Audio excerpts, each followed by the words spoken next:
그다음에 역시 한민전 방송이 마지막으로 영향력을 발휘했던 게 2002년도입니다.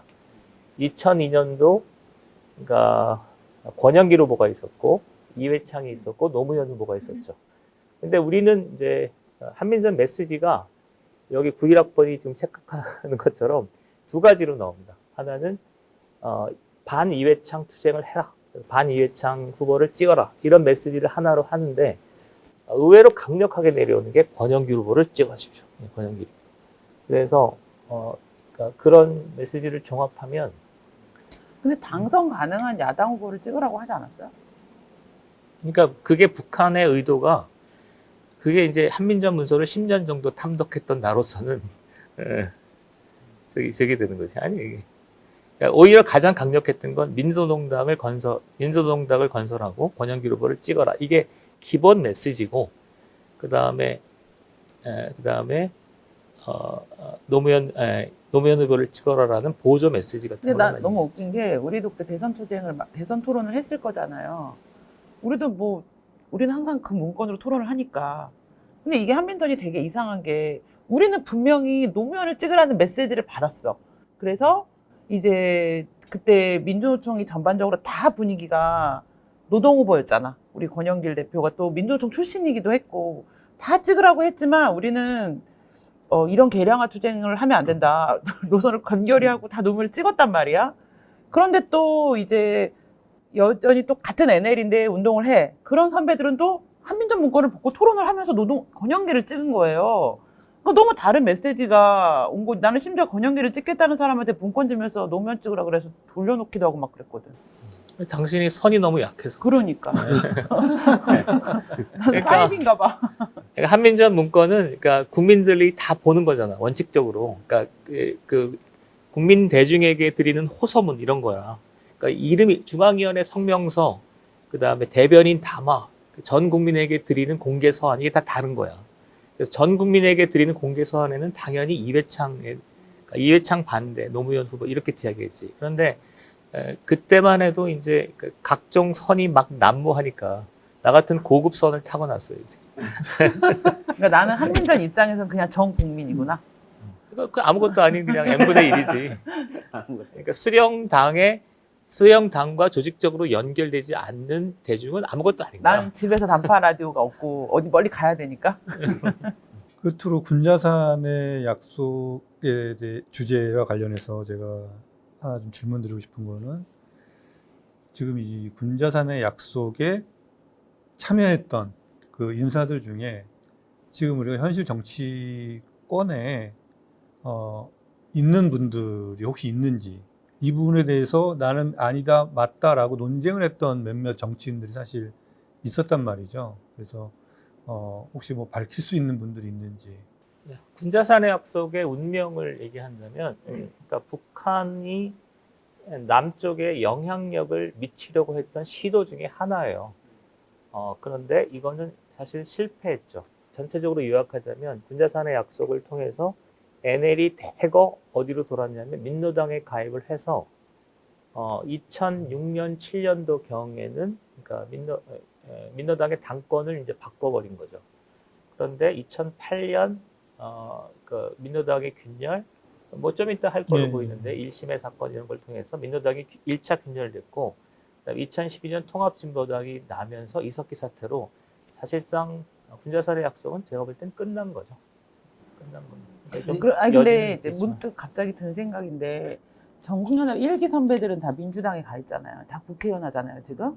근데 이제 그 1기가 끝나고 2기가 되고 이제 군자산의 약속이 나왔어. 그다음에 당을 NL이 본격적으로 만들어서 우리 당을 만들기로 했잖아요. 그리고 난 다음에는 그 이후 선배들은 민주당으로 거의 안 갔거든. 그죠? 예. 그러면은 그 전에는 당이 없었으니까 민주당으로 간 건가? 그러니까 그 친구들은 그러니까 NL의 관점에서 보면 NL에 선이 있는 사람들이 아니야. 그러니까 이인영, 우상호 뭐 이런 사람들이 90년대 초반이 되면 그냥 정치권으로 간 거야. 그러니까 그게 출세라고 부르든 그러니까 제도 정치인이 되는 거든 그냥 가는 거고 이때 내가 볼 때 선이 없었어. 제 기억으로는 그때 이제 그 이인영, 우상호 이분들 이제 민주당에 입당하고 임종석 이렇게 했을 때 NL 쪽에 주사파 쪽에 이 활동가나 조직이 격렬하게 비난을 욕했어요. 했습니다. 예, 조직을 저도 예, 배신하고 간 거다. 우리 행사할 때 임종석 선배가 네. 정동영 씨 데리고 온 적 있었어요. 네. 우리 나가라고 소리 질렀었어요. 나가시라고. 그걸 그러니까 요약하자면 전국연합 나는 2기라고 보는데, 그러니까 이부영, 김근태 이쪽은 그러니까 전국연합 1기잖아 정치권. 이 사람들은 어떤 특징이 있냐면 그러니까 여야 구분이 별로 없어. 그러니까 이렇게 무슨 뭐 반 한나라당라고 격렬하게 막 공격하는 거는 최근 일이야. 근데 지금 상태를 보잖아요. 그럼 민주당의 간 선배들은 어떻게 보면은 정통 NL이 아닌 거야 이제. 왜냐면 우리 방침에 맞지도 않았고 민주노동당으로 해갖고 지금 정의당까지 이어지는 게 정통 NL 계보란 말이야. 근데 지금 정치에서 하는 행태를 보면은 민주당이 훨씬 NL스러워. 거기서 제가 이제 요 마무리하면서 드리고 싶은 말씀 중에 하나는 우리 유재일 평론가가 이제 사적으로 그 전화를 한 적이 있었는데 저한테 이제 통진당이 해산되고 민중당이 있었고 그다음에 이제 문재인 대통령이 당선되고 했는데 통진당의 8만 당원 중에서 민중당에 남아 있는 당원은 3만이다. 그럼 나머지 5만 어디 갔느냐? 그리고 그 5만이 이제 결국에 문재인 정부가 들어서면서 민주당으로 집결하는 거 아니냐? 라는 우려스러운 통화를 한 기억이 나거든요. 근데 이게 겉으로 보이는 정치인들은 이렇게 정의당이 있고 민주당이 간 것 같잖아요. 근데 그 밑에 보좌관들은 많이 움직였어요. 많이 지금. 그러니까 제가 근데 여기서 이제 저는 전국연합 관련돼서 이제 제가 보는 건 이때 이제 민주노총 들어오고 전교조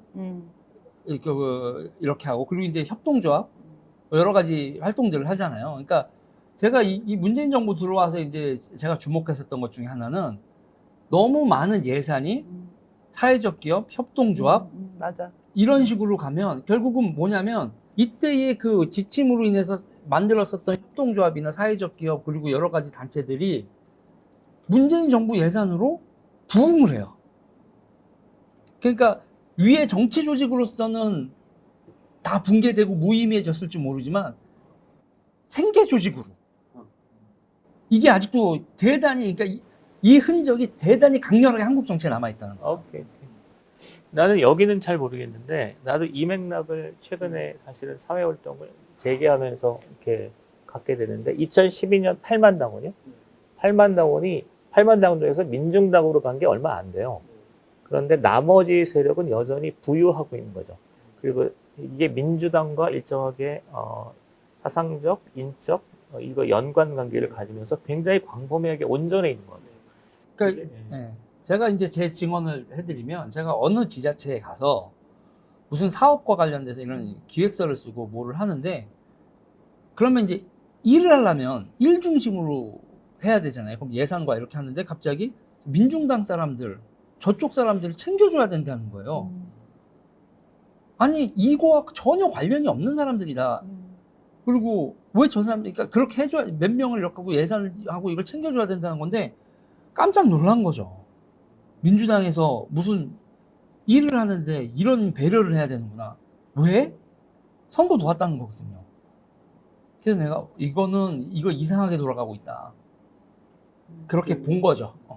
대략 한 20년 전에 이게 일인데 20년 전에 한 700~800명이 충청도의 작은 산에서 모여서 결의를 하고 활동한 게 어떻게 보면 조직적으로 뭐 사라진 것처럼 보이지만 이게 인적 네트워크가 지금 20년이 지난 지금까지도 음으로 양으로 연결돼서 비즈니스라는 형태로 어떤 지역사회 활동이라는 형태로 혹은 정당이라는 형태로 다양하게 연결되어 있는 게 아닌가라는 의구심을 가질 수밖에 없는 것 같습니다. 이걸 보면서. 여기서 또 하나 제가 얘기를 하면 민주당 사람들이 생각보다 자기 조직이 없어요. 선거 때 도와달라고 하면 옛날 인연 찾아가서 어디 조직화되어 있으면 가서 선거 때 도와달라고 찾아가요. 그러니까 그러니까 민주당 사람들이 지역에서 뭘 했을 때 이렇게 찾아가서 임종석 비서실장도 어떤 조직을 이 전국연합파 어떤 조직을 제가 그것까지 얘기하면 그렇지만 거길 찾아가서 세력적으로 결합하려는 시도를 했었어요. 이 정부 들어서서. 예. 그러니까 자기 세력 없고, 그러니까 뭐라고 해야 돼요? 언론에 노출돼 이름만 있지. 지금 민주당에 있는 무상호고 임종석이고 실질적인 자기 조직이 없는 상태에서 자기가 정치적으로 크고 싶은 상태에서 조직적인 자기의 지지 세력을 만들려고 파편화되어 있는 전국연합 조직을 자기 거로 만들려고 하는 시도들을 하고 그 조직들을 하면서 이데올로기도 아니고 야, 나 도와줘 하면서 이들이 던진 게 돈이었다고. 국가 예산으로. 그랬겠는데. 그게 그러니까 NL을 이해하려면 그러니까 NL의 그야말로 강한 조직력을 이해해야 되거든요. 그러니까 이 사회에서 NL만큼 조직력이 센 데가 없어요. 그 조직 사업을 잘해요. 그래서 만약에 선거나 이런 상황이 덧섰을 때는 선거에 실질적인 도움을 가질 수 있는 조직력을 실제로 갖고 있는 집단은 NL밖에 없었을 것 같아요. 그리고 이 집단이 이제 민주당의 권력과 돈과 결합돼서 최근에 여러 가지 문제를 일으키는 것 같은데. 네. 그 전교조라는 게 그러면은 그 NL의 약간 라인이라는 거예요? 중국 그러니까 전교조의 어떻게 일부가. 왜냐 저 담임 선생님이 전교조 그 중이고 되게 좀 높은 사람으로 알고 있거든요. 네. 뭐 성함을 여기서 얘기를 해 드려. 뭐씨 하면 되겠다. 아, 예. 아세요? 예, 이름만 담임 알아요. 선생님이었어요. 예. 그리고 친구가 고등학교 1학년 돼가지고 서클을 들었는데 그냥 몰라가지고 아무거나 딱 담임 선생님이었는데 서클을 들라고 해가지고 들었대요. 근데 그게 딱 처음 와가지고 앉았는데 민족 통합 어쩌고저쩌고 그 책자 같은 걸 하나 주시더라고요. 제 친구한테. 그래서 얘가 이거 뭐지? 무서워서 도망 나왔다고 저한테 얘기를 하셨어요. 그리고 집에도 몇 번 놀러 갔는데 청와대에서 무슨 편지 같은 거 받으신 거 저희한테 막 보여주시고 그러더라고요. 어렸을 때 대박 엄청나다. 나라에서 이런 편지도 주고 뭐 와 막 이렇게거든요. 근데 정교조 갑자기 라인 이렇게 얘기하고 이렇게 하시니까 아니 근데 이제 NL 정교조가 무슨 NL의 라인이고 이런 건 아니고 그러면 큰일 나 오해하시고. 네, 그냥 NL이었던 사람들이 선생님도 되고 뭐도 되고 됐을 거잖아요. 그러면 이제 전국 교직원 노동조합에 가입을 하는 거지. 가입을 해서 거기서 NL 활동을 하는 거죠. 그러니까 이렇게 라인이라고 보긴 어려워. 근데 NL은 특징상 어느 조직이든 들어가면 자기들끼리 이제 조직을 만들어. 그래서 항상 토론하고 집단적으로 움직이기 때문에 어떤 조직의 위원장이나 뭐 이렇게 항상 장악해. 어느 날 보면 다 NL이야. 이렇게 돼 있는 거지. 근데 그 조직이 다 어느 날 보면 다 우리 NL이야. 담임 선생님이 그 맨날 그 한복 입고 다니셨어요. 그때 개량 한복 싹 입어가지고 와 막 그때 그 선생님 안 믿기겠지만 우리는 총학생회 선거할 때 94년도까지 치마 저고리 입고 했어요.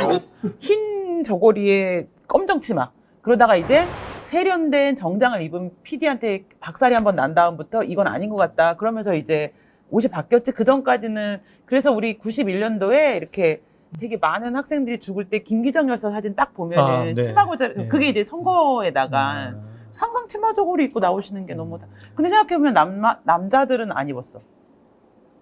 남자들도 두루마기 입었죠. 남자 입었어? 예, 예. 아. 이인영 그 전대협 부장할 때 87년에 우리 근데 90년대 초반으로는 여자만 입지 않아 치마 저고리. 그렇죠. 사라지는 과정. 얘네를 본 건지 없어.